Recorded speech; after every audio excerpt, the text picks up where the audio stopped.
This is problem 3.3 from Chapter 3, Brigham and Houston Fundamentals of Financial Management, Concise 9th edition. This is similar to problem 2, except that we're just reporting a little bit more. We're given an EBITDA and a net income, asked to calculate what the charge for depreciation and amortization was. Okay, earnings before interest, taxes, depreciation, and amortization minus depreciation and amortization. Minus the depreciation and amortization gives you earnings before interest and taxes.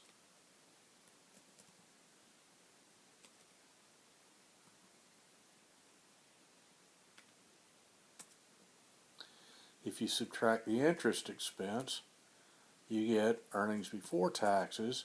If you subtract the taxes, and here they're 30%, you get net income. All right, and what did they tell us? They told us that the EBITDA was $7.5 million.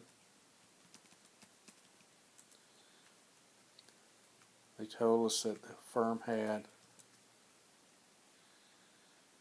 $2.1 million of net income. And I can use this, the taxable income, if you take away, you had 100% of EBT and you subtracted 30% of EBT, then what's left over is 70% of EBT, so I can actually back EBT out of here.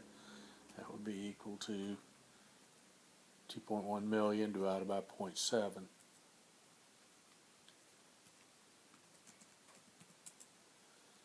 So to check my answer, I take that and multiply by 0.3. 3 million minus the 900,000, which is 30% of that, gives me 2.1, and I'm good to go. They had 2 million of interest expense, and so the interest expense was given, but I know that I can simply add it back to EBT plus and add the I back. Tells me that EBIT must have been 5 million in order to go from 5 million minus 2 million to 3 million. All right, and the only difference between EBITDA and EBIT is the DA, so this must have been 2,500,000. In order to start with 7.5 million, subtract 2.5, get 5.